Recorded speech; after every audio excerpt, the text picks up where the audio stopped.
You've spoken about this person at length recently. They are a South African. They might not live in South Africa, but they are a South African. Oh, they may not live in South Africa. The twist has been plotted. Murmur. Who have I spoken about recently? Is it that diplomat from the UAE? No, it is not. Is it Gayton McKenzie? No, it is not. Is it John Steenhuisen? No, it is not. Who else have I spoken about? Is it Floyd? No, it is not. Is it Julius? No, it is not. I talk about everybody. Who is it? I didn't know this. Malusi Gigaba. No, it is not.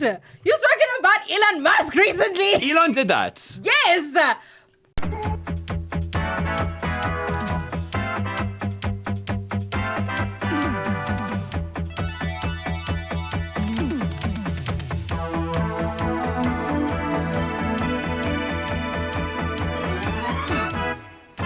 From Television One Network, presenting to... Hello and welcome to the Know-It-Alls podcast with your favorite popular culture nerds. Fezi Mthonti, Ayanda Charlie is still on leave, so it is still me with a wonderful, fabulous guest co-host today. Where is he? It's not me. We have Dan Quarter in the house. Hello. Hi, Dan. Hello. How's it going? That was your first take. That was just switched it on. Yeah. I love that. Yeah, I'm a professional. Yeah, I can notice. I can see. I'm good. I'm so happy to be here. As maybe you don't know, but I've had the Know-It-Alls on my TV show twice. I think Fezi and Ayanda are wonderful. And so it's a treat to be on your guys' show. Thanks. I think, I mean, I have a bio here for people that don't know you, but I feel like they do. So I'm gonna read it. Daniel Quarter is a captain of industry, is what I've said. Oh, what you said. I was like, I didn't write one of those. You've worked in television, radio, and you're an internet personality with 250,000 subscribers on TikTok and 81.7 thousand subscribers on YouTube. That's crazy. It's weird. I feel like the YouTube is a little bit more serious than the TikTok. Much more. Because like with YouTube, people have to like have an investment in you. Yes. We just hit 200 subscribers. Excellent. And we are like joyous for everyone. We're like, oh my God, thank you. Thank you for choosing us. He currently presents the Dan Quarter Show for ENCA, which has, as of Monday, the most combined viewership than all his competitors for the late night spot, meaning he's getting 50% of the late night news viewership in South Africa. 100%. Congratulations. Thank you. We're number one. Right. At SABC News, at Newsroom Africa. Yeah, it's crazy. That's so cool. Yeah, it's a lot of fun. And you guys are part of that success. Right? Let's honor and respect. Thank you. What do we have you on? We had you on for Mihlali and Leroy. And what was the first And thing then we we had chatted? Miss South Africa. Yes, Chidima. Oh my Yeah. word. We pull you in for the big punches, the Yes. heavyweight categories. The real serious ones. Yeah. And then, of course, you have your YouTube channel, The Issue with Dan Quarter. Yeah. And you have Dan Quarter in the morning. I know so many Dan Quarters. I'm sick of him. But it's such a... Dan Quarter in the morning has become like quite a fixture for me in the morning. Thank you. And I really, really appreciated... so I'm very much like, let me know when I'm wrong, or at least maybe not picking the words as best, or because a lot about... all of my three shows are very different. So the TV show is a late night show, and it's punchy, and it's funny, and it's informational. More John Oliver than anything else, because I'm big into the long storytelling. Yes. I will make you listen to numbers for like 4 minutes, and then I will make a dick joke.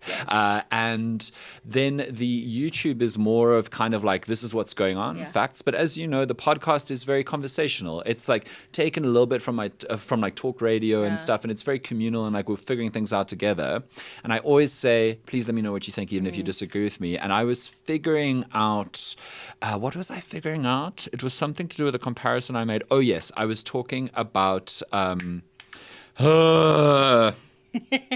Well, this morning you were talking about Tyler. I was talking about Tyler. I'm Yes. not going to forget the other thing because Yes. I spent so much time setting it up, and now I feel Botswana? guilty.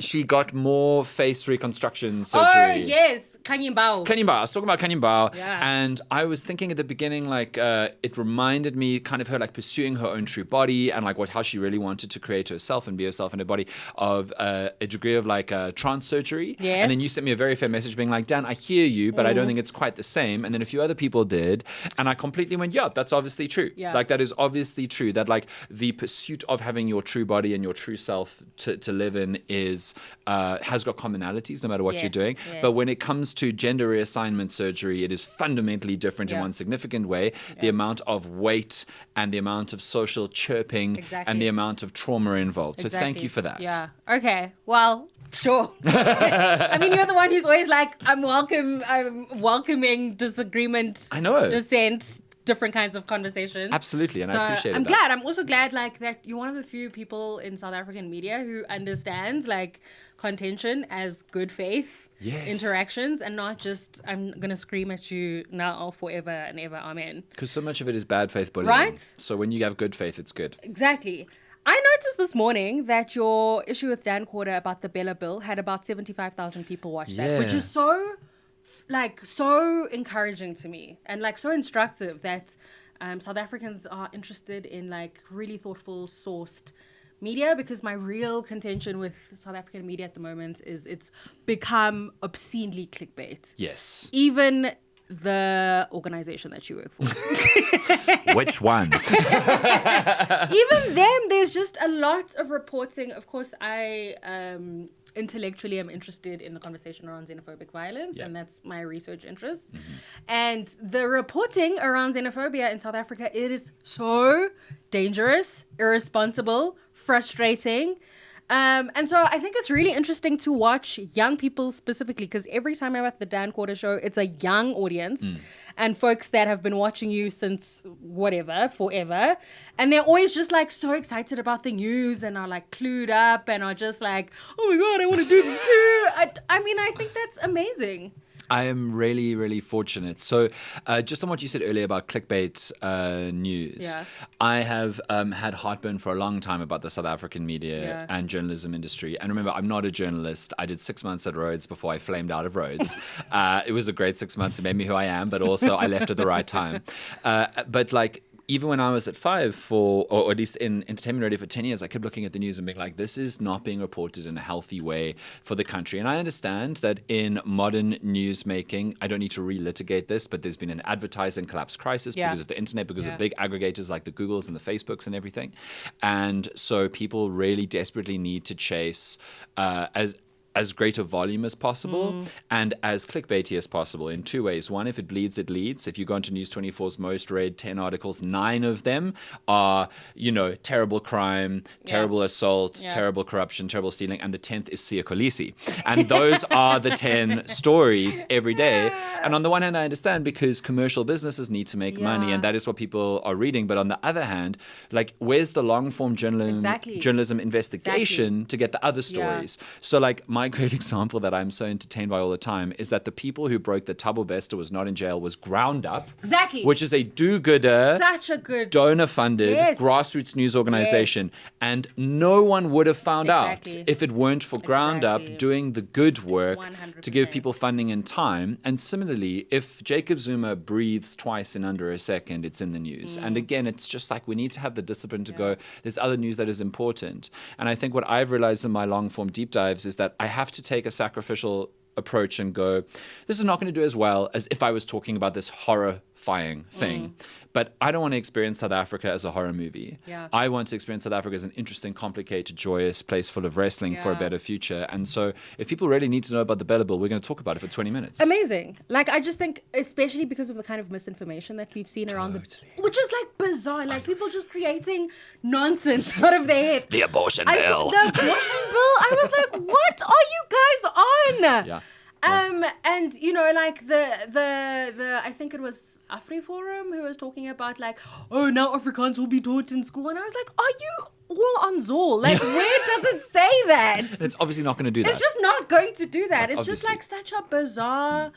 I mean, there's multiple things, of course, that you've spoken about that are kind of connected to the industry being more and more interested in clickbait, but we've just become such a dishonest society. Yes. And that's not just an indictment on South Africa. That, I think, is a global conversation. You're right. Like, dishonesty has become such a function of who we are. Particularly since Elon Musk started rewarding engagement on Exactly. Twitter. And so people buy a blue tick and they recycle the same joke Exactly. we've seen every Yes, month for 1,000 10 times. years. We're sick of that joke. Yes. Stop it. But also, just like the Tyler Armin Wiggins tweet, I said on our podcast this morning, firstly, I think that he genuinely believes that about Tyler, that she's an Is entitled... it a he? I thought it was a she. Oh, No, the profile picture I have nothing. looks, I don't know. As I kept saying on the podcast, who the fuck Yes, is exactly. Armin Wiggins? I was like, which weirdo are you who just Yeah. knew that South Africans were going to be in your Exactly. comments? Because South Africans are world famous for coming in hard Yeah. when you mess with us. Yeah. And it was an engagement factor. And Twitter's become a vile and terrible place expressing the worst of humanity, which still spills into conventional media because Twitter's still so legacy influential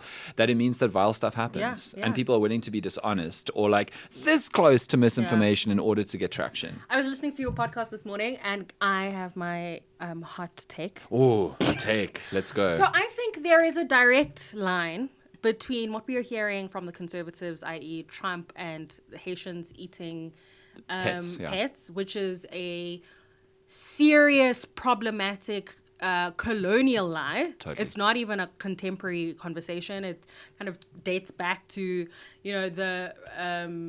the Haitian Revolution and the idea that French folk were in fact cannibals, and because these enslaved people had given themselves a sense of freedom, that there was inherently something wrong. So the Western world needed a justification that these people were, not Savage, entirely barbaric. entirely human. I think there is a direct line between that kind of colonial logic with calling Tyler an uppity African, That's because interesting. that is also a conversation around colonial lies and the idea that the other must be differential, that the other, and also there's something African Americans need to have a conversation about their own imbued imperialist language. Yes, I understand Specifically, I understand and you. this is African American queens. This is to you, Yeah, right? And then there's also just this weird, so there's the imperialism that comes in, but the reinforcement of colonial lies. So to me, if you are upset that Haitians are being slandered in this way, you must know that it's the same when we use that logic for African Americans. Yes. Which is the same when you Interesting. use Africans. I agree with you. And, and then it becomes useful to be like the motherland. And then... I'm going to go to Ghana to find my Exactly. ancestors. And can I tell you, when I was in Ghana, I hated all the African Americans. They are the most infuriating people because it's the motherland. But also, let's hate everyone in Ghana and let's be Yes. completely disrespectful. Absolutely. This is a generalization. Yes. But it was it's- awful to encounter them. It's founded in real experience. And I mean, I was trying to tease it out actually on ENCA this morning, where I was saying there was this extraordinary moment where, because as I said on ENCA, this is not fundamentally my chat. Yeah. Because looking at me, babes, the African Americans don't think that I'm an uppity, they don't think I'm African. But I took a long time of thinking and reading what Black South African, particularly women, were saying and Black African people around the world were saying. And they kept saying it's extraordinary how quickly it jumped from two groups of Black people who have historically suffered similar oppression with their own uniquenesses in their different places and still suffer the barbarity of racism in slightly different ways because it's culturally specific. As Trevor Noah always said, there's different kinds of wine. Well, all the comedians have said that joke. It's not Trevor's joke. Loyiso Gola did it better. But then how suddenly it goes from solidarity to supremacy. Exactly. Like this. Exactly. And I also want to say it's a dangerous Kool-Aid that we here in South Africa drink, because the second your patriotism, that you're part of this national project, makes you feel superior to another group of people, that's where all the xenophobia in South Africa can come from, is we're better than the rest of the country. And many people have said that we are Africa's Africa's Yeah. America Yes. in many ways Yeah. because of our economic clout, because of our political influence, because of our world reputation. And it's all part of this same kind of insidious drug that humans love to sample, I reckon. Yeah. No, I mean, it's completely dangerous. It's like an ethno-nationalism that, is rewarded in the States and is becoming increasingly rewarded in South Africa. and it's Totally. incredibly dangerous. Anyway, let's play some games. Ethno-nationalism, games. That's why I love this podcast. I genuinely love the range. Okay, so know-it-alls, you will know this game. It's called Sorry to This Man, Gonjubanilo. We have, I don't know if, I'm not going to change the name. I'm looking at my sister, sorry, who's now my manager. I'm not going to change the name. Okay. Sorry to This Man. Yeah, say it to me. Gonjubanilo. It's good. Is the name of this game. Okay, so basically what I'm going to do is I'm going to give you some clues and you need to guess who or what the people I am talking about are. Okay, did you hear me gulp audibly? Because Okay, it should be fine. These people are connected to you. if I don't get it, I don't get it. It's fine. I want you to know that Ayanda Charlie always sets me up to where my sister always says, it seems to me that you in fact do not know it all. Well, I definitely don't know it all. Usually I see something I find interesting and then I go down a rabbit hole. Yes. But that means I don't know everything. I went down a Gary Oldman rabbit hole this Okay. morning. What a fabulous actor. Anyway, that's not what this podcast is about. But yeah, I'll do my best. Cool. So, who is this person? Okay. I have been connected to artistic elements like breaking, DJing, being a graffiti artist, rapping, and of course hip hop for close to 43 years is your first clue. Okay. Your second clue is, amongst many others, I was influenced by an American rapper, songwriter, and record producer called Curtis Blow, who was a big influence on me while I still lived in District 6. I carried on experimenting with hip hop and its cultural afterlives after moving to Mitchell's Plain. When can I jump in? Wait, Okay. because the little thing about this podcast is it's informational. Oh, yes. too. Okay, cool. Teach people. And then I'll say, I know who that is. Yes, I'm pretty sure you know who this person is. Incredible South African hip-hop legends emerged from the 24-hour jam sessions that I held with other prolific DJs. If you are a hip-hop head, you know who I'm talking about. These were heavily influenced by hip-hop in venues like Teasers. Yeah. And then when Teasers shut down, the venue moved to 88 Short Market Street. Yes. And the venue was then called The Base. Hundreds. Both Teasers and The Base were the venues that practically housed early hip-hop culture in South Africa. Who am I? The grandmaster of South African hip hop, DJ Ready D. DJ Ready D! I love that man. Right? I was lucky enough to work at Good Up FM when he was working at Good Up Yes. FM. He still does. And I sat down with him and interviewed him about his entire life for 2 hours and 45 minutes for one Heritage Yeah. Day. And it's still like maybe my favorite interview I've ever done. I can imagine. He's so inspirational. And it's impossible to say who brought American hip hop to South Africa, Yeah. but DJ Ready D, when he was young, like maybe 16 to 20, was when you going. traveled to London, I think. No, even before then, Yeah? he was going to this record store in Cape Town and he was buying bootlegs of stuff that wasn't even being sold on the shelves. Sure. Just like novelty, random stuff. And Yeah. he got his copy of the Sugar Hill Gang, Rapper's Delight, and all that. And that's what inspired him. And he ended up becoming a DJ, but he did so many other things. And it's just so inspiring. If I remember correctly, my favorite story, I hope I don't screw this up. If I screw it up, I'll fix it. But my favorite story is he was in LA, or he's somewhere in America in the 90s, and Yeah. he DJ'd a rap party of a Will Smith movie. Yeah. And he was DJing, and somebody came up, just a random person he'd not recognized or met before, and said, "Give me the microphone." Yeah. And DJ Ready D was like, "Who the hell is this?" But he was also a client. He was a service provider. He was there to play at the party. Yeah. Hands over the microphone. This person does the most phenomenal rapping you've ever heard in your life, and over DJ Ready D's beats, States, and DJ really doesn't know who it was. And then 2 days later, asked someone. It was Jamie Foxx. Before Jamie Foxx was Jamie Foxx. No way! Before Ray, before everything. It was Jamie Foxx. That's like a normal story in Ready D's life. That's such a good story. Dan the man. That's such a good story. My bonus fact was that he used to be a guest DJ in Wild Room. Yes. To me, that's how I first encountered him. He also DJ'd as part of Prophets of the City. Yes. The only hip hop group to perform at Mandela's inauguration. Oh my God. And they were explicitly told not to perform one specific song that had been banned by the apartheid government for criticizing apartheid. Yeah. And they said, cool, we won't. And then they did. Which I love. I think Black Noise, Mr. Fat, and early crews like Sisters in Command, Yo Girls, and Third Party were also kind of birthed within that kind of like cultural hip hop scene, which is so amazing. Yeah. The reason I'm bringing him up is because, like you said, he still works at Good Hope FM, which you used to also work. Oh my word, this is the interview part of the game. Oh my God. Look at this intentionality. So graceful. Tell me a little bit about your time there.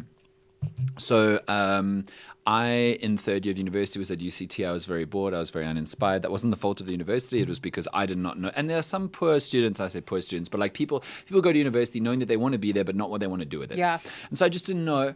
And then the one day I was kind of bored and I was trying to get people to sign up for the debating union. And I met someone, just random person. We're just chatting because we were both trying to hawk our societies to first years, basically. And I said, look, I need to sign up 10 people and you need to sign up 5. So like you sign mine and I'll sign yours and then we can go home. Yeah. And the next day I woke up and there was 1,000 Rand missing from my student account because that was the sign up fee to UCT Radio. And I was like, what? So much money. So I was like, I may as well go to this because I'm not going to be drinking for the next month because my money is gone. Oh my God. And I didn't listen to radio at all, but I went and it was suddenly just way much more fun than class. And so I did about a year and a bit on UCT Radio, many stories in there. And then out of the blue, I didn't think I'd ever be commercially hired. And then Good Up FM called me and said, we want you to talk about nothing that you talk about. Because I was really talking about politics then. Yeah. They were like, we want you to be an apolitical, light entertainment radio presenter. And I said, great. And then I ended up hosting the Weekend Breakfast Show because somebody rage quit unexpectedly and suddenly they needed me right now. And I was not ready. My first link, I was panicking. I was like 21 years old at the time. Yeah. And I was just not ready. And I walked in and I still remember the first link. I was like, hey guys, so we're going to talk about this after the next song. And then I talked for 6 minutes about what I said I was going to talk about because I was just panicking. It was terrible.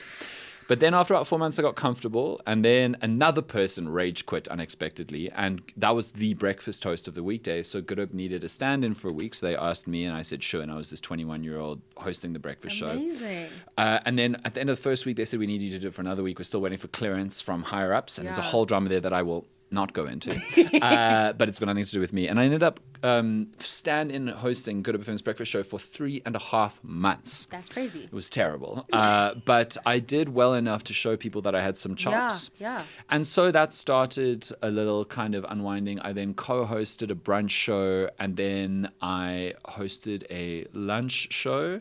And then, long story short, I was going to go to America to work at a historically black university called Howard College. Just like being the manager of their, what's this called? Campus radio station. And then Donald Trump got elected and changed the visa laws, and I was no longer wanted in America, which is fine based on everything else that has happened since. And so then Good Up called me again and said, we still got a show for you. And then they gave me the breakfast show. I did it for 2 years. And then I was removed from the breakfast show again. And then it was COVID. And so, yeah, that was that Good Up FM window. It was about 6 years. I really enjoyed it. I got much better then. I got lots of opportunities then. But I think what was uniquely interesting for me about Good Up FM is that I knew that I was not best placed to be a great presenter at Good Up FM because Good Up FM primarily, rightly, services their historic community of generally colored to middle class, working class to middle class colored people. And so I went in there going, okay, I need to appreciate but not appropriate. my role here is to be myself, but Yeah. to also create a radio show that makes sense for Good Hope FM and Exactly. its community, its audience. Because Good Hope FM is theirs. It's not who's sitting Yeah, there. yeah. It is the audience's radio station. And so that led to a really interesting 5.5 to 6 years of me figuring out how do I talk about things and what do I talk about as an admirer and appreciator, making space on the radio for people to then be themselves and to Amazing. own their own radio station. So that was tricky. I mean, Rhodes Must Fall was like just then. Exactly. And it was like, thou shalt not talk about this for good reason. Yeah. People need to speak on their own experiences, and Yeah. particularly white people need to relearn how to engage in the experiences and testimonies of others. But yeah, I think that was what was defining about Good Hope for me. Yeah. 21 years old. That's crazy. Yeah, 21. To have also like been juggling so many different like political balls in your head Yes, as well. I was trying to. Appreciate, not appropriate, Yes. but also make it fun. But don't talk about what's happening in the world. But easy breezy. Yeah, there was a lot to handle all at the same time. But the thing that I learned the most from Good Hope FM was phenomenal music. Yeah. Because I got my education in 80s and 90s R&B, hip hop and dance course. music, and I'm a thoroughbred now. Of course. I'm a thoroughbred. I can go anywhere in the country and play a banging set. Amazing. Because Good Hope FM is like the DJing party holy ground. And there yes. aren't very many other radio stations in South Africa which reward real DJs, not Exactly. orcs lovers. Exactly. Because you know Exactly. these days that everybody's a celebrity, Yeah. but they're not. They pretend to be a DJ. So all celebrities are DJs. They pretend to be a DJ, but they're just an orcs lover. They just plug it in and hit their Apple playlist that somebody else has mixed for them for money. Yeah. Whereas Good Hope had bona fide and continues to have bona fide DJing royalty. Amazing. Yeah. Also, all celebrities are DJs, but not all DJs are celebrities. It's like Yeah, that's true. that's exactly what it is. Okay, cool. I feel like this next. Okay, we'll see. Yeah, let's see. This radio station was founded in 1981. This station has provided an educational and practical training ground for some of South Africa's finest broadcasters, including former Idol South African judge Okay, cool. Una Tingai. Yeah. And this station, I think I'm giving it away even Yes. more, was the first campus-based station to be licensed to broadcast legally. Huh. Who am I talking about? What radio station was Yeah. that? I don't know. Campus radio station. Yeah. 1981. Exactly. Maybe it was UCT radio. Could it? Was it not? No. Okay. Was it Tux? No. I've only worked at one UCT. Okay. Yeah, Voice of that's Wits. why I had to like. This is backtrack. interesting. 1981. Voice of Wits. No. UJ. No. Bush radio. No. Oh, Bush is in campus. Wow. Can I tell you who this is? So glad I'm not in radio anymore. RMR. Oh, Rhodes Music Radio. Rhodes Music Radio. For some reason, I thought you had worked at Rhodes That's Music so Radio. annoying because I knew Nati went there. That for some reason in my head, as soon as you started telling your story now, I was like, oh, he's UCT. No, I wasn't at RMR. That's But in my totally head, fine. there's a law of you having been Really? at. Yes, I think I've heard this from a rodent before. So That's that's so why funny. I've come to the international network of the internet to lie. No, we are dispelling a mistruth. Yes, an there urban is a legend. mistruth, okay? Rodent, whoever you are, don't do that again. I think a lot of people know that I went to Rhodes, but they don't know that I only went for 6 months in the Yes. second semester of first year. Yes. And I wasn't even in their debating union. I was in Friars. No, not Friars. I was in Monastery. Oh, I was in Monastery. Back when it was called its real name, Monastery. Yes. That's where I was. I was in Monastery and now and again the Rat and Parrot. Okay. And at the Dam. Okay. These were all places that I did not frequent. Oh. Were you no, too mine busy was being just, smart? No, mine was Oh. just stressful to me. It was filthy. It was a filthy environment. It was very stressful. But it had that doof. Friars was terrible. Oh, yeah, so I went to Friars 3 times. Yeah. And the second time I saw 2 people pants down on the wall. And the third time I couldn't pick up my feet from the ground because it was Yes, so it was sticky. so sticky. So I was just like, this is No, not a place. I got crimed by racism a lot. Well, not a lot because I didn't sorry. go often. But yes, Yeah, that and is- I was like, this that's- is inappropriate. And so it just was not my... So where were your favorite spots? Where were my favorite Did you go to that spots? pizza place? What was it called? Yes, I know what you're talking about. The one that got shut down for Yes. its illegal basement. Yes. And I used to live opposite there, and it used to be so loud. Yeah, yeah. It was, what was it? It had really problematic things now that we think about it. Was it the It place had with like the- Kruger Monday and with the bubble parties. Pirates. Oh, Pirates. Yes. Yes. Pirates. And then we're Pirates Action Bar. Yes. They had amazing karaoke. Yeah. Not amazing? Good. It was mean, good. I'm not saying- Waffle Roads. Yes. I'm not saying the singers were of an amazing standard. I'm just saying the feeling at 11:30 Yes, no, of 100%. drunk off of your face singing the Time Warp and then going home with the closest living person who's willing to go home with you was a vibe. Yes. No, 100%. Where I actually was a Rat and Parrot person. Yeah, I liked Rats. I like the Rats. And in my post-grad was Oldies. Oh, yes. Yeah. No, that's I good. felt like Oldies was an older It was. crowd. It's in the Yes, name. it was in the name. It was in the name. So I remember just being like, Oh, nice. yeah, I can't do this until I'm an adult. Yeah, And then exactly. there was a time in which house parties were a real thing. Yeah. Yeah. What are they called? Digs parties? Yes. Is that what we called them? Yeah, I think so. Wasn't there another weird name? No, I'm pretty Digs sure. socials? Digs warmings? Digs No. warming. Yes. Yes. I think it was another weird name. I think it was just a Digs party. Because I remember coming back from Rhodes and people at UCT would say like Digs parties, and I thought we called it something else. Anyway, I'm old, and I have hazy memories of that time in my life at Rhodes. So Okay, yes, RMR for those that are interested. it's a great radio station. Yeah, an incredible radio station. Okay, third question of this game, which is the final question of this game. So this station developed from a commercial station, LM Radio, which had been, which had been broadcasting to a South African young audience from, I don't know how to say this. Is this Lourenço Marques or Marques or whatever? I don't know how Portuguese Mozambicans, isn't Yes. it? Pronounce it, but what South Africans have said for the longest time is Lourenço Marques. All right, as a Lorenzo Marques. Okay, Yeah. from Lorenzo Marques, which is now Mapito. Yes. Great accent. Will. Yeah, I love. I was obviously raised around what? Branston. And so I've just got it done. Picked. Okay, when LM Radio was shut down by the incoming Frelimo government after Mozambique gained its independence, the South African government instructed the SABC to take over the staff in the service. Nick Meggins presented the first live show I didn't know that. at That's good. 5 a.m. on the 13th of October, 1975. Wow. That's amazing. I That's didn't cool, know that. right? That's very cool. That's our podcast. It's a learning experience That's for me. our podcast. And yeah, tell me who this is. You know who this is. 5FM.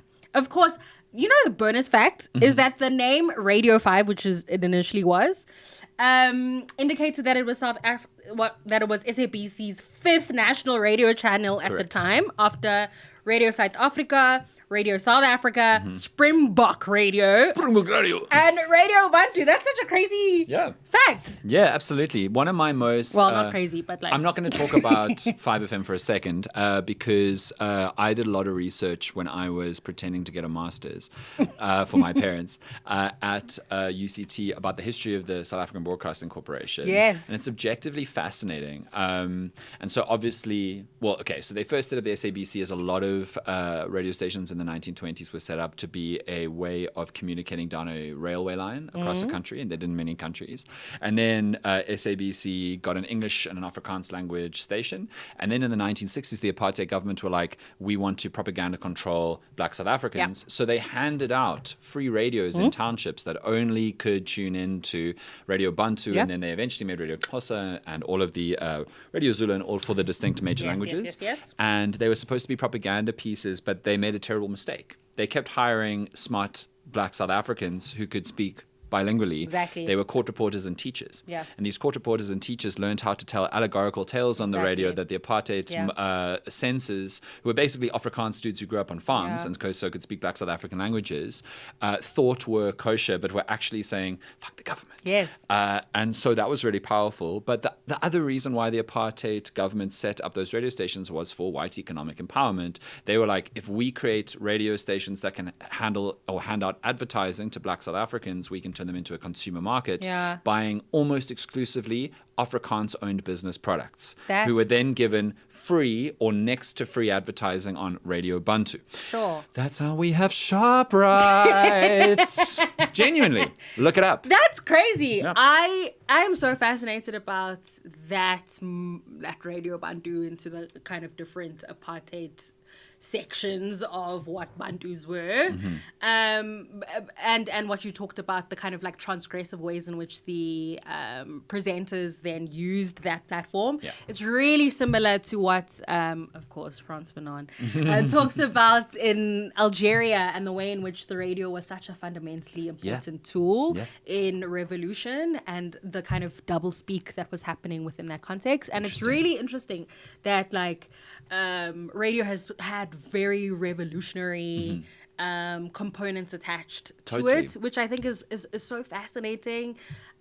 Which and also why I love radio to this day. Like, I'm such a radio fan. I'm always trying to like listen to radio, and mainstream. I think being a geriatric millennial means that I care about the kind of like traditional media. I love the internet, of course. Yes, exactly. But traditional media to me is so important. Yeah. Quick shout out to radio in two ways. Well, a third way, Video Killed the Radio Star came out in 1970 something, and the only thing dead now is VHS. Yeah. And DVDs. But like, radio is not going anywhere. It's not even declining in consumption. Even the most competitive radio or media market in the world, America, has got 95-6% audience penetration. It's because radio is live. Yeah. It's because radio, well, I mean, some people are doing pre-record now, but the most popular radio shows are live, so they can respond to the world as quickly as anything else. And secondly, radio is still the most trusted medium because radio has got the least artifice. TV, you can see the edge of a screen. Phone, laptop, you can see the edge of a screen. You go, this is a performance being given to me. Whereas radio, if you're in your car and you close your eyes, which you shouldn't do if you're driving, but if you close your eyes and you just listen, it could be someone sitting in the seat next to you. There's a degree of human intimacy connection that happens on the radio that happens nowhere else. And radio is also like the enemy of authority because radio waves cannot trace who receives them. Yes. It's a one-way frequency, which means you can send out an anti-Argentinian military junta message and the Argentinian military junta cannot come and find you. Yes. And that makes it untraceable, which is so powerful. Yeah. That links up what the section was going to be called for you. Oh, I'm so sorry. No, this is a wonderful, because I was gonna, you will notice in this podcast, we just fall into song. For oh, yes. Reason. Sing for me. But it was going to be like, waves don't lie.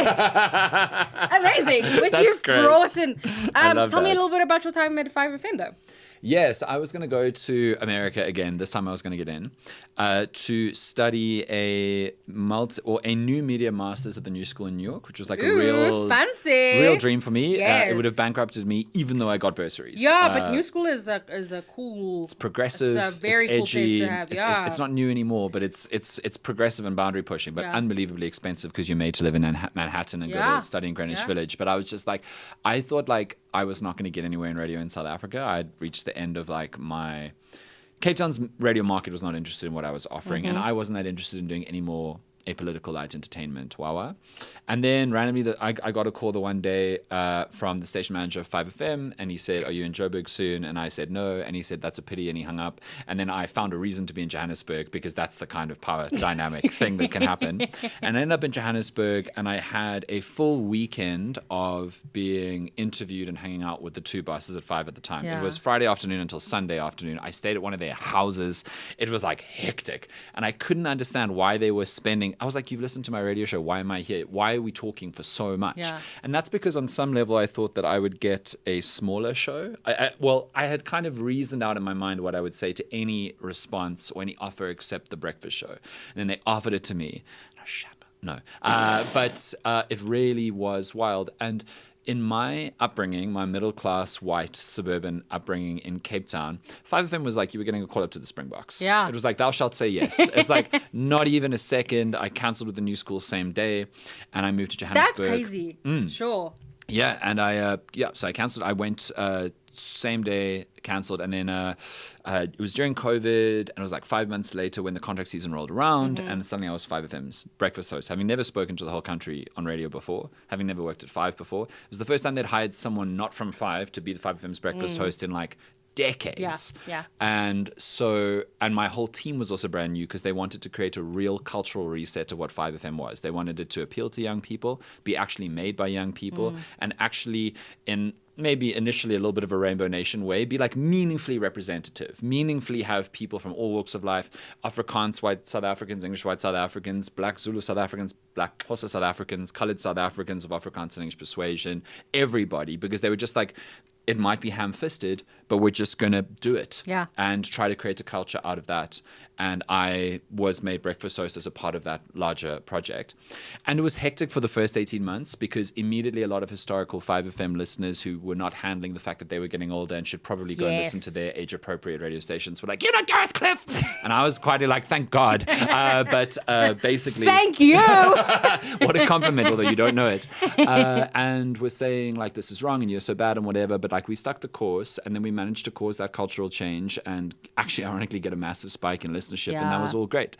And so I was living the dream a little bit because I was asked to do exactly who I am. So I couldn't do unfettered, endless politics, but they were really like, we like who you are, be who you are and figure it out. So it was really amazing. And on the first day that I joined 5, I told some colleagues this is the last commercial music radio station I'll ever work at, and none of them believed me. And then lol, I did quit. 3 years later, I did make it the last one. But yeah, it was amazing. I got to meet the whole of South Africa. Yeah. I got to talk to the whole of South Africa every day and hear from the whole of South Africa every day because I was a liberal user of the WhatsApp line. And I wanted to know what was happening all across the country. And so, yeah, it was a really beautiful time. And it's got nothing to do with 5, that it was by my 3rd year at 5, my 9th year of light entertainment radio. Yeah. It wasn't their fault that I was bored. Yes. Because they just happened to have come into my life when I'd already done it for 6.5 years. Exactly. So yeah, that's how 5 ultimately played out. I was on a radio show recently. Yes. And which one? I was on Metro. Yes, I saw Muzzles. That's great. And so they asked us like a general like Women's Day question, like about politics, whatever. So I was the person who was representing politics, and I brought and I had my MA dissertation type answer. Excellent. And then my sister messaged me during the interview and she's like, you need to calm down. You're not defending your thesis. Metro FM. This is Metro. And Shut I remember one of the presenters being like, okay, like, we're not gonna question you. And then I was like, okay, I need to like, change the tone and then started being a little bit more like, and I realized it's such a switch. It's such a like, totally. But that's why I think like broadcasting is such a skill, and people don't necessarily give it the kind of attention that it requires. Like, I think it's such a beautiful skill. I think you know this too, but like, even just like for one piece of material, if I want to have it on TikTok and YouTube and Instagram and the TV show and a podcast, the execution of it is different for every single one. 100%. Because your audience wants different things for you. So similarly, when I was at 5, I had to learn how to talk about politics in a way that made sense to people who were listening to 5 for like 15 to 17 minutes. 100%. They were hearing Dua Lipa and Tyler. Yes. And I just didn't need to talk about social grants for longer than 6 minutes, and that's fine. But yeah, it's a really interesting thing to figure out how to talk on all of these different media. And it's not because they're shutting you down. It's just because the best version of that medium is like this. Yeah. All you needed to do at the end of your MA dissertation defense was go, #AskAMan. And then they would have loved it. Yeah, no, I started was like, misogynoir and patriarchy, and I was like, rah, rah, rah. Like, when you physically lose a room? Yes, everyone. And you're like, oh, wait, sorry, ask me again. I know. And the problem on radio is the audience can't see that you've lost the room, but you can. Yes. No. And then eventually, like, I managed to pull it back in, and then, I was talking about the times. Yeah. But I was like, rah. I really hope they call you again. I don't think they will, but I really hope they do. But like, Metro, if you want something a little bit more substantial, you can speak to me, because some of the debates they are corrosive to the human spirit. Do you remember when the Bible told us that the earth was flat? Woo! Some of it has been crazy. Yeah, Okay. I'm sorry to that team. I love you all. I know you personally, but like that was really not. That damaged the brand. And we all in the SABC knew that it damaged the brand. 100%. There's just like some knew. things where you're just like, you do need an adult in the room talking about these kinds of issues. And none of you want to be adults. It's frustrating. Anyway, so the next game is called the South African Watch Party. Oh. What the heck? What the heck? Who the heck? Love it. Okay, so now we are going to have a South African politician. You're going to guess who the South African politician is for the scandal. Okay, fab. Yes. Oh, for the scandal. For the scandal. There's so many scandals. There are billions and trillions, I'm but focused. I've narrowed it down to 3 Okay, good. fairly boring scandals, I think. Okay, and it's equal opportunity. I'm not doing a particular thing. Yes. Okay, so I have faced allegations of sexual misconduct before, including an incident in 2016 in which I allegedly offered a horse to a flight attendant in exchange for an erotic massage. Who am I? Wait, hold on. Is this specific to South Africa? Yeah, this is a South African podcast about South African popular culture. What? I didn't know this story. Yes. Because when you said accused of sexual assault, about 36 men's names Yes. jumped into my Billions, head. trillions? But I don't know about offering a horse. Okay, A horse? I'm gonna think clearly about Yeah. this. Okay, on a plane in 2016, offered a horse in exchange for an erotic image. Who would have a horse? Exactly. These are just useful things. Can I give you a clue? You've spoken about this person at length recently. They are a South African. They might not live in South Africa, but they are a South Oh, African. they may not live in South Africa. The twist has been plotted. Who have I spoken about recently? Is it that diplomat from the UAE? No, it is not. Is it Gayton McKenzie? No, it is not. Is it John Steenhuisen? No, it is not. Who else have I spoken about? Is it Floyd? No, it is not. Is it Julius? No, it is not. I talk about everybody. Who is it? I didn't know this. Malusi Gigaba. No, it is not. You've spoken about Elon Musk recently. Elon did that. Yes. I didn't know What that. a weirdo, crazy person. Oh, I didn't know. He offered a horse in exchange for an sexually explicit picture. And then What? And then he offered then SpaceX, which Oh, is his company, yes. offered to pay the woman $250,000 to stay quiet. And then for some reason that didn't happen, and then the allegations, and now of course he's in the news for other, sexual Let me assault get closer to the allegations. microphone. What just a creepola. But I have to say, as we've just witnessed, I don't consider him South African. I'm not trying to get out of the fact that I just failed. As you have said in your podcast, Dan, he is unfortunately South African. Yes. For better or for worse, South Yes, African. 100%. And you can see it Yeah, sometimes. yeah. Pre-94 South African. Exactly. Yeah. And Pretoria. It is extraordinary Sorry if you are from Pretoria and watch this. Yeah, exactly. But you know what I'm talking about. I had to eat real humble pie over the years working with Thabo Baloyi, who's from Pretoria, and just check myself. Because the common perception of Pretoria is not really what Pretoria is. Yeah. And I feel complicated about it, although I'm not going to hold a candle for Bulls or Sundowns. The Bulls and Sundowns are not getting candles from me. But Elon Musk is just it is extraordinary. Like what a dysfunctional human he is. And for me, the amount of things he's tried to pay to make go away. Exactly. Like his father's emerald mine, he just will not acknowledge it. And That's a crazy thing. He's tried to pay news media to get rid of it. Yeah. But it's also a South African white thing. It's also very specifically that. I've never paid anybody. But I may pay someone to get rid of this that you're watching right now / listening to. Yeah, he's just so deluded. But then he bought a whole social media platform to extend his delusion through the algorithm. What a crazy person. Do you know I only made the link today that SpaceX and X are probably because he wanted to... Do you know he's got this weird obsession with the letter X? His first ever company that then became PayPal was called X because he thinks it's this mysterious letter with extraordinary powers, which means he's watched a lot of porn because there's so many X's. It's X.com, it's .x. Elon, bro, it's because you masturbate a lot. There's nothing mysterious about it. That's crazy. But I was listening to one of the callers on your WhatsApp line. Yes. Talk about the fact that, in fact, we can't just look at his failure of Twitter as just a business failure, but really think about the kind of political gains that he's trying to make and trying to sell various iterations of his other business stuff. And his political ideology. Yes, right? Yeah. And so that's also interesting to me. And so the SpaceX with the X was like, Yeah. oh, weird. Yeah. For real. So weird. And on the nose. Yeah, too much. And also, like, you know, like, people used to think of this man, like, revered this man. I don't think this is a good show, but it is my comfort show because I used to be a high school debater, and one white man tried to be like, do you know what really smart entertainment is? And I was like, what? And he was like, The Big Bang Theory. And I was just like, okay, sure.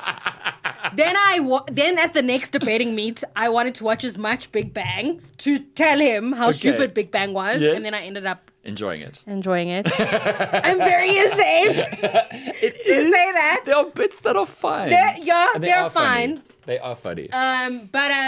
But it So much Sheldon. But to have watched him on an episode of The Big Bang and everyone lose their minds, I was like, It's genuinely so crazy that Robert Downey Jr. shadowed him for his Iron Man Right? role. Isn't that mad? That's and crazy. Like, these tweets keep resurfacing, but Elon was like a cool, fairly liberal dude. Yeah. Like he did pro-LGBTQ stuff about all and of his now companies. he's the worst. But I think it's because he is just seeking and hungry for affirmation. Yeah. And people started to realize that he was weird on the left, and then so he hard red pilled to the right, and that's he's just it. weird on the right too. Imagine being right And weird. and weird.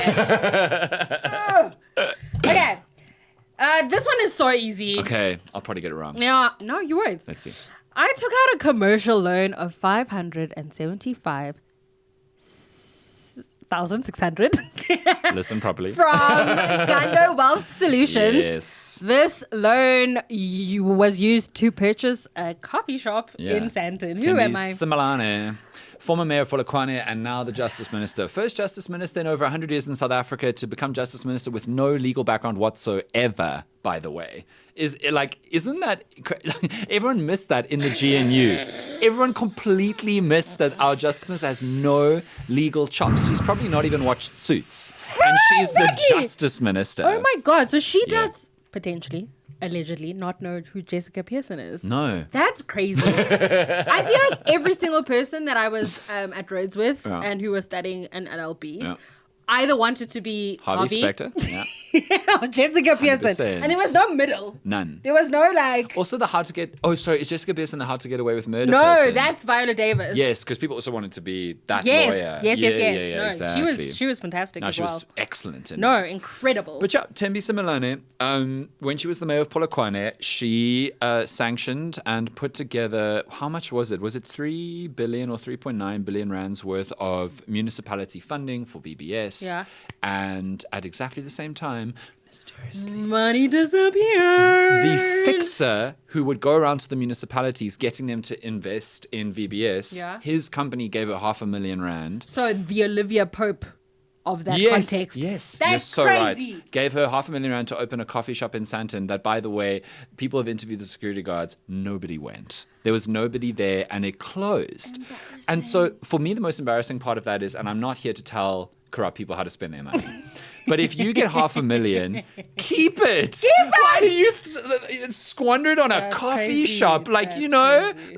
like keep it. That's like crazy. now you're going to get in so much trouble for So a what failed... was she selling? Coffee and then like made it artisanal and said it was artisanal cappuccino? I don't know. I keep having the coffee shop Opie Coffee from Seven Delan in my head. Because did you notice in that coffee shop, people met, but they did not drink. Exactly. Everybody sat, no Yes. food, no coffee. Yeah, banger. Okay. By the way, Yes. Gen Zs one day will ridicule us for how attached we are to that song. La- As a generation, how attached we are to that song. I love Tim and Delan. Me too. Okay, final question for this game. Which party has... Political. Yeah, political Or just party. vibes. It's also vibes, I think, EFF. sometimes. Which political party has been implicated in the My City bus scandal, collusion with private developers, and fraud and corruption in the Housing Directorate, along with an in-house waste collection model? This model allegedly led to the non-collection of waste in certain townships and resulted in legal action against the municipality in the High Court. It's the blue people, the avatars. The Democratic Alliance. Can I just say, with the new GNU, it is so wild to me that we've let weirdos like the DA into the room. It really bothers me. You reckon? It really bothers me. Yeah. Like, there's just so many weird things So weird. and it's just tough because then Yeah. you realize that, like, you also live in a country where weird people are, represented and are part of that country, and part of how we make a new world is think across difference. Yeah. But it's, like, tough sometimes. You know what's weird for me is how well some of the DA ministers are doing. Like Leon Schreiber seems to objectively Schreiber, exactly. to be, and he's still got me blocked on Twitter. Leon, I have never tweeted about you. I found out that you'd blocked me on Twitter through someone else. Yeah, he preemptively was like, this beanies, man. What did I tweet that got me blocked by Leon Schreiber? But like, he seems to be doing a pretty good job. Yeah. And it's just interesting because, I mean, all of this wobbling about the Bella Act now just seems so performative and so silly and so groundless. But it's caused this extraordinary situation because I agree with you. It is so weird. Yeah. It's so weird to have the DA in power. It's so weird to have the DA in power with the ANC. Exactly. It would have been so weird to have the ANC and EFF and MK. Right? All the options were weird. And I was talking to a friend of mine last night about how many sick of the DA voters ended up voting for Herman Mashaba. I have no further explanation. But like that group of people who like the DA's alleged good governance, and there is some good governance, but as you just said, I mean, just go look up Malusi Boy just getting $250,000 rands bail. Malusi Boy is... Also, do you know who else had a fire pool? Yeah. Patricia Dillon while she was mayor. No. Yes, she also had a security pool. Oh, no, Miss Good Party. And so we need to have a nuanced approach to corruption and recognize that there's corruption and dodgy dealings in all political parties. Everyone. But some are worse than others. Because that's where the DA goes, what about the ANC? And I go, I know. I know, of course, what about the ANC? Yeah. But we need to be reflexive and open ourselves. 100% we needed to change the status quo. But there is a part of me that is like really, I mean, I think maybe next year I'll have a better sense of what this country looks like. But there is a part of me that's like, whoa, this is too different. Totally. It's literally a new South Africa. And there's so many identity politics of parties now, which mean that I don't believe that there will be a 50% majority at any time in the near or even in the distant future in South Africa. And all of these political parties have built their existences on hating each other. Yeah. So to see them now having to work with each other is wild. Dean McPherson is tweeting, lol, Ramaphosa fixed my tie.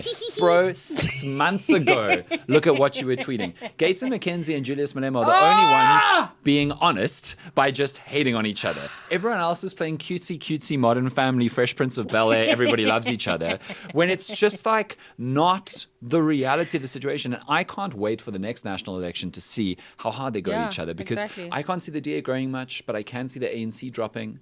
I think the DA is headed for an identity crisis that could become a real mess up if we see the mess between the national leadership and, the regional leaders who are seemingly politically very different, but are they out of convenience? 100%. I don't know how the EFF is going to recover from what's happened. I don't know what's going to happen with MK when Zuma's no longer got the energy. Have you seen that MK is trying to absorb as many small parties as possible? Yes. So that's also interesting. Yeah, and but once the figure of Zuma disappears, what happens? Which it will. Yes. What happens to that party? And so I just don't know. And like, what kind of like political muscle do they have? What kind of political strategy do they have? And that's there are a lot crazy. of parties that I think now, because they set themselves up to be so, like Herman Mashaba told me that he would be disappointed with 10% 6 to 8 months ago, and we got 1.25 or something like that. Okay. And now he's blamed it on MK, and I'm like, you didn't lose any votes to MK. Okay. But similarly Musi Maimane, there are people who've tried to set up, out of self-interest, but have tried to set up legitimate alternatives and have not done very well. And it shows that at least this past election, many South Africans went, I don't want to put my vote towards a new, smaller project. And now they're all facing extinction events. Yeah. Like, I don't know if Action SA does poorly in 2026 local, if they're going to be in 2029. Sure.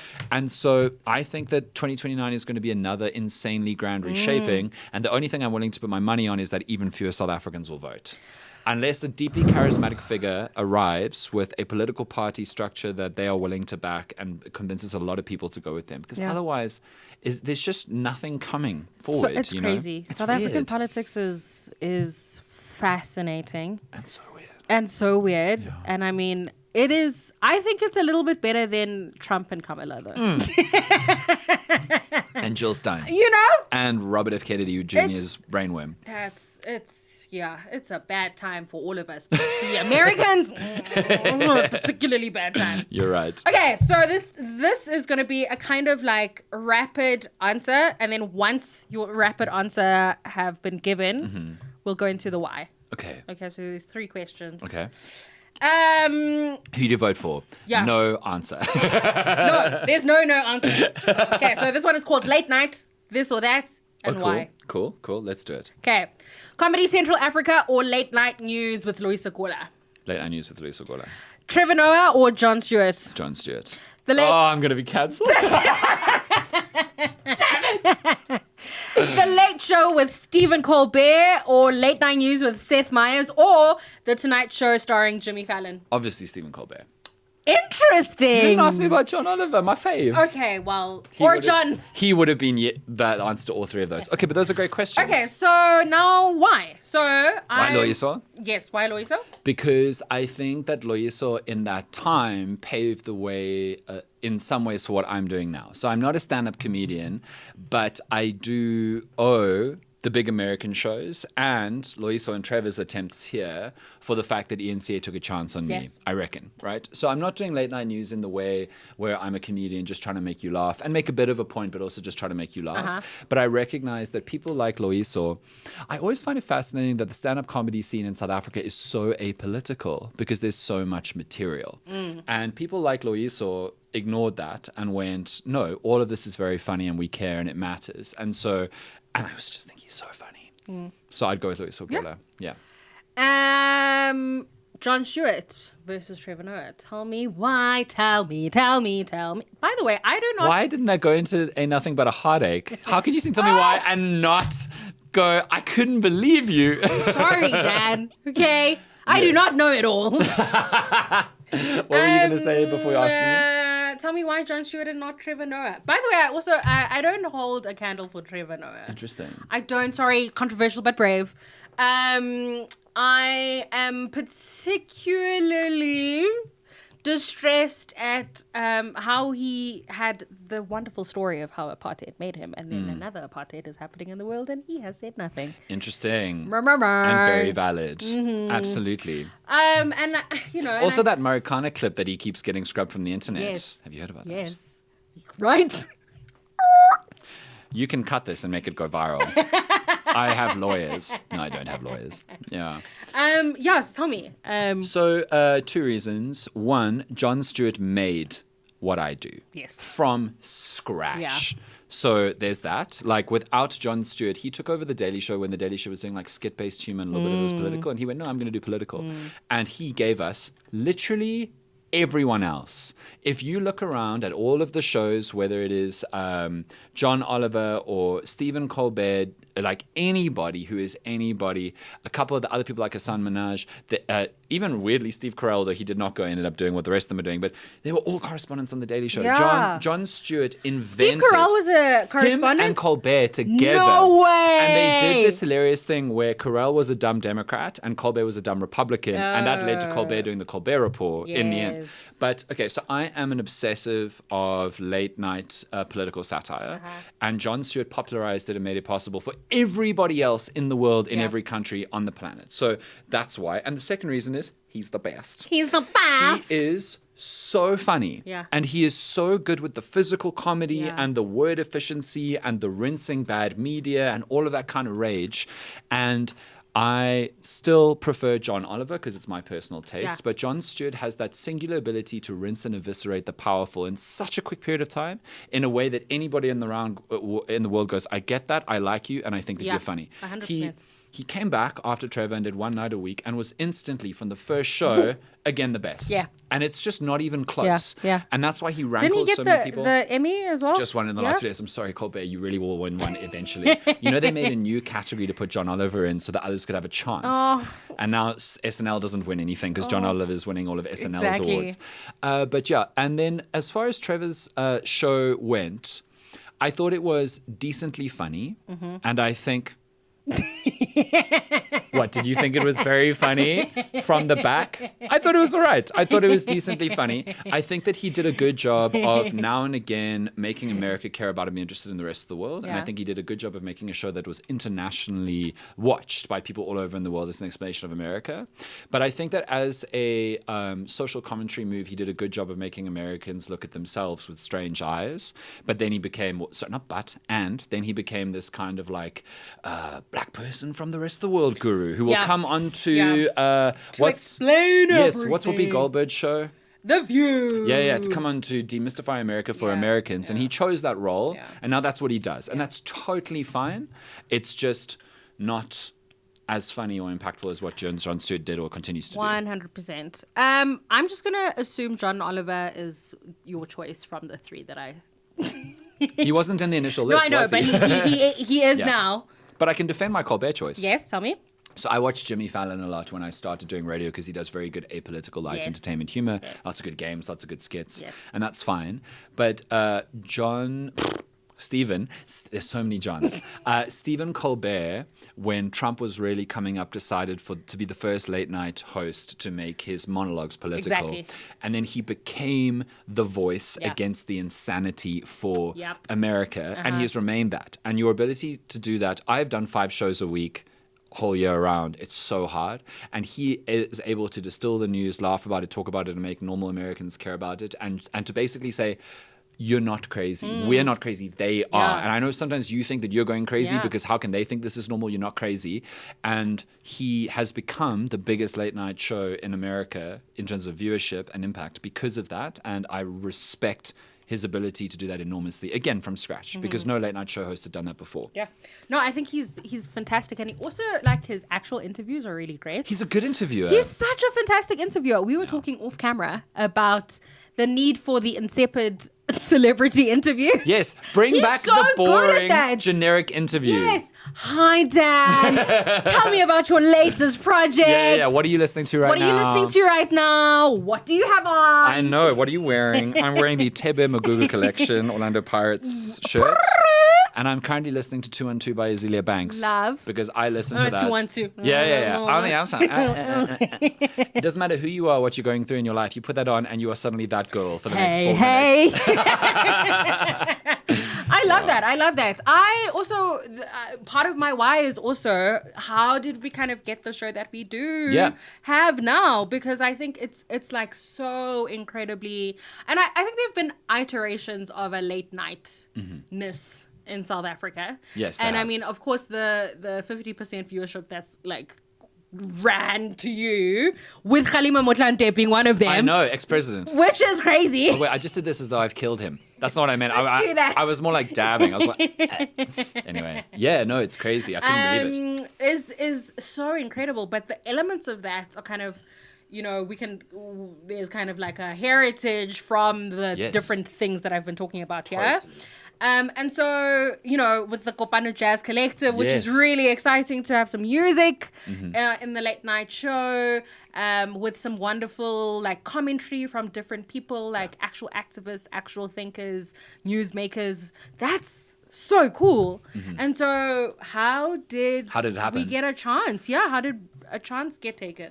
I got, as I told you earlier, got bored of radio. Very bored. And the other terrifying thing about radio in South Africa is if you don't create something else that you do, you are at the whims of an industry that will treat you badly for the rest of your life. So gone are the days. Well, I mean, you can still choose to be a lifelong radio presenter, but your life will be terrible because, frankly, South Africa's listening audience is so split up by many things. Language, ethnic identity, where people are living, class, and the rest, that if you really drill down to it, for any one radio presenter, there are maybe 6 to 10 radio stations in the country that would want to hire you, no matter what your track record. And I have seen too many radio presenters like me, and by that I mean English and white presenters, suddenly having to move to Gqeberha at 48. And I'm not dragging Hibs. I'm saying that person had never been to Gqeberha, didn't want to live there, had a family, then had to move to Durban a year later. And that's just no life. And I didn't want that for myself. So it was boredom and then also wanting to do something else. But the third thing was I was livid that there was no one my age talking about politics in a meaningful and a deep way, because I wanted to, and I wanted to hear other people talk about it.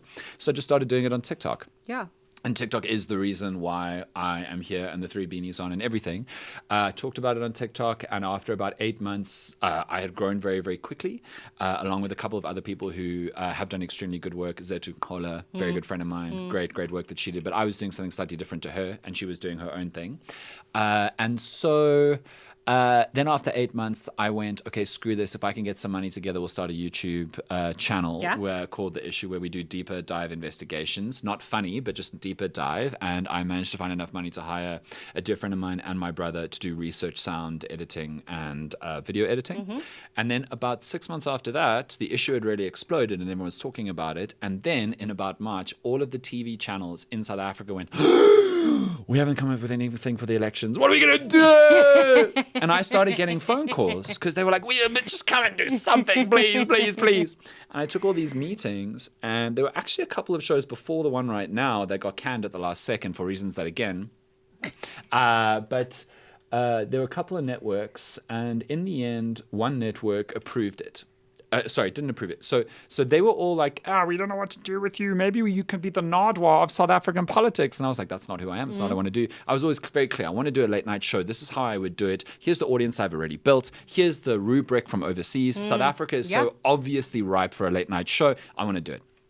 And then after one really silly fall apart with the network where they'd approved essentially me doing a 6-part series of profiles of different political parties and their leaders. And then mysteriously, the big bosses said, we don't program political content. At the last second, on the day I was supposed to be sent the budget. So I was supposed to be sent the budget. We were going to start shooting, pre-prod the next week. And I get a call. It's like, some person up in the heavens has said no. And then crazy. A wonderful producer who was working with me on that project said, why don't you just try ENCA? Maybe they'll like you. And I sent them an email, and I got a call 15 minutes later from my now boss, who said that when I emailed him, he was watching my YouTube channel. So he thought that I was some kind of wizard who'd pulled off some deep stuff. And I met that afternoon, and we talked. And then I essentially said, look, guys, I'm not a hard news journalist. I'm not going to do hard news. I'm going to do news, analysis, and humor. Storytelling, analysis, and humor. Those are my 3 pillars. In that order. Get the facts right first and tell it in an entertaining way. Then do the analysis and reflection, and then do the humor. And I said, let's try it. They said, let's try it. And they gave me a bit of budget and a couple nights a week. And then they basically left me alone. They just said, go and do it. We'll see if it works. And if it hadn't worked, I would have been canned, which is totally fair, but it did work. And now, instead of 2 half-hour shows a week, which is just too short for me to express many views or opinions, they've given me Monday night, 9 to 10 p.m. And then they said, you with the budget can do whatever you want. So I kind of wrestled with the budget and got Mash Not Potatoes, who is our show correspondent, a fabulous political satirist, also born and raised on TikTok. And with this come up on TikTok. And then I went to Kopano Jazz Collective, led by my dear friend Angus Hardcastle, who I knew is fabulous. And I said, if I can find budget, pull through. And they were keen. And so we've just been trying to squeeze and juice this budget as much as we can to where it is now. And now it's really nice. The ratings are really strong. Sure. We have lovely people like you who come on the show every now and again. And it's funny because the old people who watch ENCA also like this show. Which is amazing to me. It's just because I suspected that as much as I'm young and people have instincts about listening to people younger than them, I already do, and I'm only 30. And if a 20-year-old tries to tell me anything, I'm like, sure, honey. But it's just good that our attempt at humor and real deep explanation is making people listen even when they disagree with us. And that's the aim. So we're 5 months in now. We have 1 show a week. We work on it like absolute dogs, and we're happy about it. So yeah. Can you see? I think Captain of Industry is a real... It's a real term. You do so much, Dan. I am buckling. I have so many freelance things, and I'm like, Mom, every day is so hard. So how do you manage all the different hats? Yes, literally. And beanies. Literally. I'll even give you a scoop. We're about to do something else. That's crazy. No. Yeah, we're starting an app and a merch store. I don't know why. I do know why, but I don't know why. Yes, amazing. That is, congratulations. That is so exciting. Coming out soon. So, so I do 7 shows a week, which is a TV show, a YouTube, and 5 podcasts. And on the one hand, I've been trained to do this because when I was on the radio, I was making 15 new hours of content a week because you can't hand over. I had 3 new hours a day for 9 years. And so I burnt out then. And it was also the time of day when I was broadcasting because I was doing the breakfast show and it was brutal. Yeah. But I learned like through way more than 10,000 hours of intense performance that like, how can you efficiently make material? How much do I need in terms of research to then go and perform this well in a way that makes sense? And so I'm trained and I love working. I've never. Capitalism needs to fall. I am not good at holidays, like at all. Sure. And the other thing with me right now, why I'm working so well, there are two reasons why I'm working right now. The first one is that I love what I talk about. Yeah. So I'm genuinely interested and I like hearing people talk back to me about it. So it's no pain. I'm going to go and record a podcast after this. There's no pain in talking about what I'm interested in the news, talking about Tyler this morning, talking about Elon Musk yesterday. I can't remember what we talked about on Monday. But so there's no pain in that. And the second thing is dance while the sun is shining. I have a moment of momentum here and I'm young enough to pour my energy into this. Yeah, figure it out. And my big vision is to become financially independent and self-sufficient in like an independent media style company. So that and I'm not saying there's any problems with the NCA right now, but maybe one day they don't want me anymore. Yeah. Maybe one day I say something or I want to say something that will piss them off. Maybe one day I don't want to be there anymore. Yeah. And that's a long way in the future. It's all my dreams are coming true right now in terms of the NCA. But like, I would love to build South Africa's first ever independent news media company, which can pay for itself, which can pay for people pay people adequately, pay myself adequately, and exist independent of big corporate pressures. And these kind of like startup models have happened in other countries. So easy examples, Politics Joe in America, that French guy whose name I always forget, in France. There are a couple examples of this Politics Joe in the UK, and then a bunch of people who do it in America. But I want to do it here, not because I want to be the first, but because my dream life is to make money from doing what I'm doing right now and not have to do anything else. And then also the great joy of my TV show right now is I only work with people I love. Yeah. It's amazing. I love my band. I love my producer. I love my writer. I love my researcher. I love my editors. I love everybody. And I trust them. And the people who I invite on are only people I want to see, either to fight with them or like you to hear your thoughts. Yeah. And so I know that I'm in a dream come true moment. And if I can put together the infrastructure for that to last for the rest of my life, then I'm going to make 7 shows a week. That is so cool. It's basically the goal. It's just like such a fantastic thing to also have just watched, you know, the show, kind of like be like, are we gonna do it? Then we did it. Then we did it. Exactly. It's just been really, really fascinating to see. And, you know, congratulations on a really wonderful time in which the sun is out. Yes. In all its glory. Yes. In all its majestic glory. And I'm trying to white man dance. It doesn't look good, but we're doing our best. There's a lot of the robots coming. But this is great, by the way. Yeah. So I know I've told you guys this off camera and microphone before, but I love what you guys are doing. I think it's so important, and no one else is doing it like you. On the TV show, I once said it's so beautiful to go from a riveting rinse of the characters on the ultimatum straight into Fanon. It's like very important, and I really hope that this project in its current form and more forms becomes enormous because it deserves to. Yeah, and I'm looking forward for the next time you come on our show. No, Yay. genuinely. Yay. Genuinely. We've absolutely loved to have, I've loved you, and Ayanda Amazing. has loved to have you here. We are so thankful that you just were willing to come to our little show. No, I enjoy hanging out with y'all, and y'all don't invite me to dinner. So I was going to take my moment. Okay, dinner after this. No, I got work. Sorry. But yeah, thank you so much. That has been our show, The Know-It-Alls. Thank you so much, Dan Gorda. Thank you, Fezzi. It's been such a treat. Thank you.